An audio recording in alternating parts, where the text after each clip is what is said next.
Hello बच्चों, let's read the question. Industrial melanism is example of. यहाँ पे हमसे पूछा जा रहा है कि जो हमें ऑप्शंस दिए हैं इनमें से कौन सा एग्जाम्पल बन सकता है, मतलब किसका एग्जाम्पल है इंडस्ट्रियल मिलानिज्म। तो सबसे पहले हम समझते हैं कि इंडस्ट्रियल मिलानिज्म होता क्या है। हमारा जो की कंसेप्ट है यहाँ पे वो है इंडस्ट्रियल मिलानिज्म। इंडस्ट्रियल मिलानिज्म इंडस्ट्रियल मिलानिज्म क्या होता है कि डेवलपमेंट होता है इसका डार्क कलर का, कलरेशन होता है basically. Development of dark colouration in population. कोई पॉपुलेशन है उसमें डार्क कलरेशन का डेवलपमेंट हो जाना, इसकी वजह से due to industrial air pollution, मतलब एक्सपोज हो सकती हैं या फिर उसकी वजह से, किसकी वजह से, इंडस्ट्रियल एयर पॉपुलेशन की वजह से, due to exposure of industrial air pollution.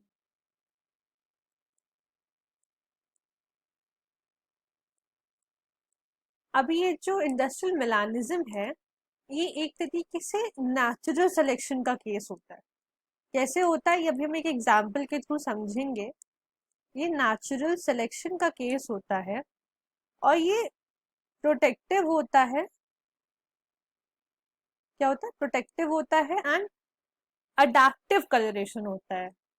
ये जो भी मतलब डार्क कलर का फॉर्मेशन हो रहा है पॉपुलेशन में, ये एक प्रोटेक्टिव और अडेप्टिव स्टेप होता है। Protective and adaptive colouration, protective and adaptive colouration. इसको हम एक एग्जाम्पल के थ्रू समझते हैं। ये हम एक एग्जाम्पल के थ्रू समझते हैं कि एक इंसेक्ट की स्पीशीज होती है पेपर्ड मॉथ। पेपर्ड मॉथ ये पाई जाती है मेनली ट्रीज पे, और ये दो टाइप के होते हैं। एक होते हैं हमारे ग्रे कलर्ड बिट्यूलेरिया, बिट्यूल, और एक होते हैं डार्क कलर्ड कार्बोनेरिया, कार्बोनेरिया। अब होता क्या है कि मिड 19 सेंचुरी के आसपास इंग्लैंड में, in England around mid 19th century,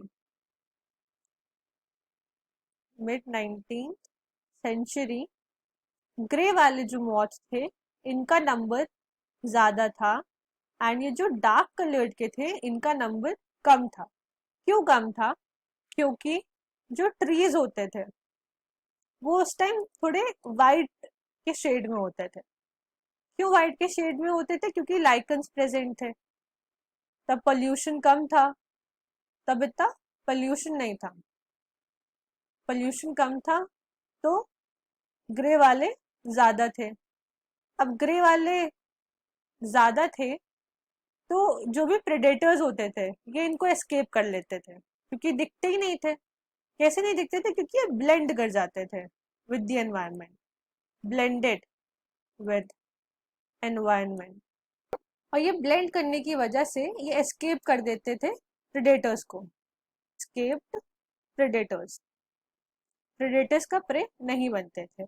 वहीं दूसरी तरफ इसी टाइम पर जो डार्क कलर्ड मॉथ्स थे, डार्क वाले, क्योंकि वो डार्क थे तो इसीलिए वो डिसएडवांटेज पे थे, क्योंकि ट्री तो वाइट है, वो एकदम अलग से दिख रहा है, तो डिसएडवांटेज पे थे। और डिसएडवांटेज की वजह से ये प्रे बन जाते थे प्रेडेटर्स का। बट फिर टाइम चेंज हुआ और आया एयर पोल्यूशन। एयर पोल्यूशन आया इंडस्ट्रीज से, इंडस्ट्रीज से आया एयर पोल्यूशन और उसकी वजह से चले गए हमारे लाइकन्स, लाइकन्स एब्सेंट। अब जब ये लाइकन्स चले गए तो जो ग्रे मॉथ थे हमारे, जो पहले एडवांटेज पे थे और प्रे नहीं बन रहे थे, ये बन गए प्रे क्योंकि दिखने लगे अब ये अलग से ही। और जो डार्क वाले थे, क्योंकि अब लाइकन्स चले गए हैं तो जो ट्रंक था ट्री का वो वापस से डार्क हो गया है, तो ये आ गए एडवांटेज में, ये आ गए एडवांटेज।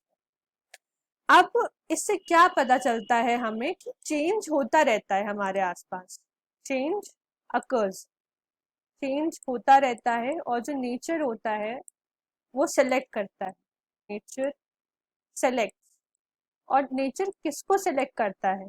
जो सबसे फिट होता है, इट प्रिजर्व्स द फिटेस्ट, जो सबसे फिट होगा वो उसको बचा के रखेगा।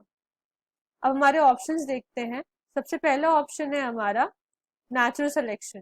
तो हाँ, नेचुरल सिलेक्शन का ही प्रोसेस होता है, इंडस्ट्रियल मिलानिज्म केस जो है नेचुरल सिलेक्शन का ही है, तो ये हमारा सही ऑप्शन है। म्यूटेशन देखें तो म्यूटेशन तो चेंजेस होते हैं जो न्यू स्पीसीज में आते रहते हैं, बट ये सही ऑप्शन नहीं है अगर हम देखें इंडस्ट्रियल मिलानिज्म केस में। Racial difference is also not a correct option, क्योंकि यहाँ पे कलर की बात हो रही है और यहाँ पे कलर की बात नहीं, यहाँ पे वो पर्टिकुलर चेंज की बात है। एंड नेक्स्ट इज प्रिडेशन, तो प्रिडेशन भी यहाँ पे इंडस्ट्रियल मिलानिज्म का, इंडस्ट्रियल मिलानिज्म इसका एग्जाम्पल नहीं है। इंडस्ट्रियल मिलानिज्म है कि जैसे चेंज अकर होता है, नेचर अपने सबसे फिटेस्ट वाले को सिलेक्ट करता है। So natural selection is the correct option, option A is the correct option. Hope you understood the question, best of luck.